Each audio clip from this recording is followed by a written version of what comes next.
Pernah nggak sih Anda ada di situasi yang, waduh genting banget, misalnya lagi presentasi penting nih, di depan audiens yang, menantang lah. Atasan Anda, bosnya atasan, atau mungkin kolega yang suka ngetes gitu. Udah siap banget padahal, tapi tetap aja deg-degan. Gimana coba kalau tiba-tiba ada pertanyaan nggak terduga? Terus pikiran langsung ngeblank. Atau parahnya, teknologinya ngadat. Nah, intinya gimana caranya biar kita bisa tetap gesit, tetap responsif pas dibutuhin banget. Kayak gitu. Hari ini kita bakal coba bedah lebih dalam ya. Kita lihat bab 5 dari buku Sharp karya Therese Huston. Fokusnya pas banget nih, berpikir cepat. Misi kita kali ini, gali strategi-strategi dari bab ini yang basisnya sains otak buat ningkatin ketangkasan mental kita di momen-momen krusial. Oke, mari kita mulai. Oke, jadi inti dari kemampuan berpikir cepat ini sebetulnya ada pada apa yang disebut psikolog kognitif sebagai fungsi eksekutif. Ini bukan cuma istilah buat bos-bos aja ya, tapi ini kemampuan mental level tinggi yang kita pakai buat tugas kompleks, apalagi di situasi baru, kayak merencanakan, adaptasi, atau nahan diri biar nggak impulsif.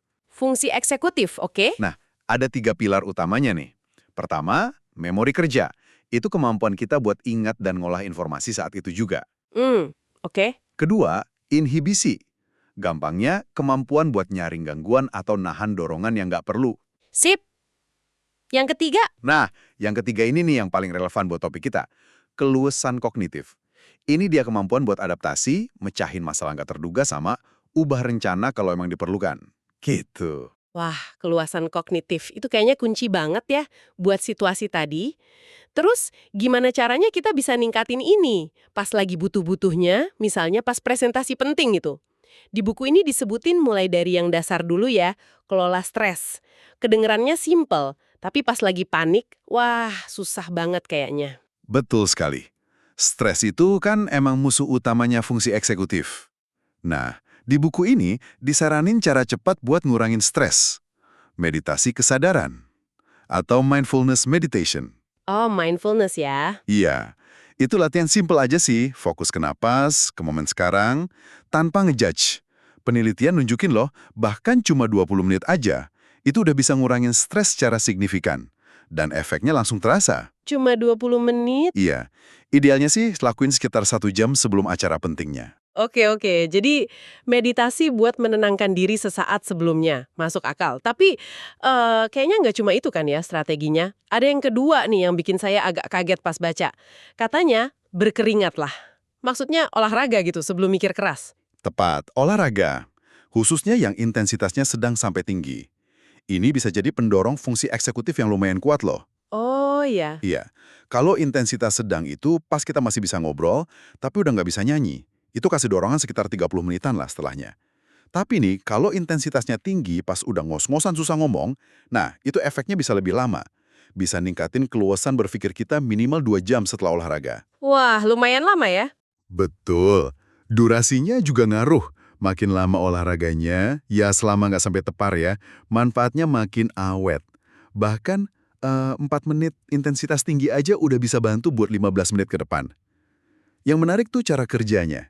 Olahraga ini micu pelepasan neurotransmitter kayak serotonin. Serotonin? Iya, itu kan buat mood bagus sama bantu kita mikir adaptif.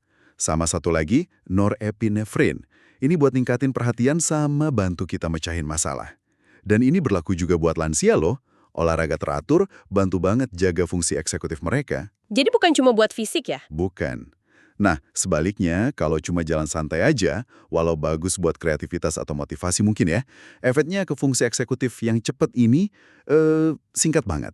Oke, jadi pilihannya ada meditasi buat tenang atau olahraga intens buat ngegas otak. Tapi gimana kalau kondisinya nggak memungkinkan buat olahraga berat?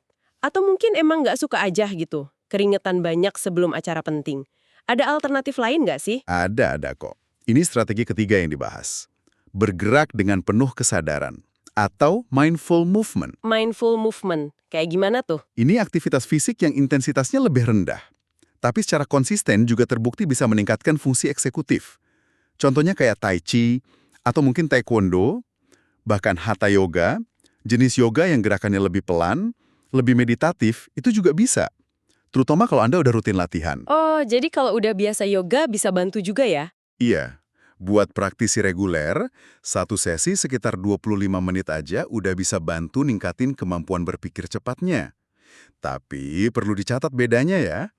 Kalau olahraga aerobik yang intens tadi, itu kasih dorongan seketika, langsung setelah satu sesi. Oke, instan. Nah, kalau gerakan penuh kesadaran kayak Tai Chi atau Hatha Yoga ini, biasanya butuh latihan rutin, mingguan atau bulanan gitu, buat ngebangun manfaat jangka panjangnya. Tapi untungnya, manfaat itu bakal tetap ada, bahkan di hari kita nggak latihan. Jadi nggak harus banget dilakuin persis sebelum momen pentingnya, kalau emang udah jadi kebiasaan. Oke, jelas sekarang.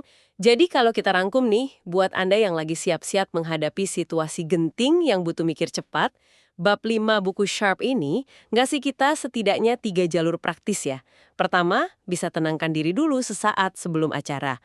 Pakai meditasi kesadaran singkat, sekitar 20 menit aja cukup. Sip. Kedua, kalau bisa dan memungkinkan, coba deh olahraga intensitas sedang sampai tinggi. Durasinya disesuaikan sama kapan butuh puncaknya. Makin lama ya, makin awet efeknya. Tapi ingat, jangan sampai kecapean. Betul, jangan sampai over. Ketiga, buat investasi jangka panjang nih, bisa pertimbangkan rutin latihan gerakan penuh kesadaran.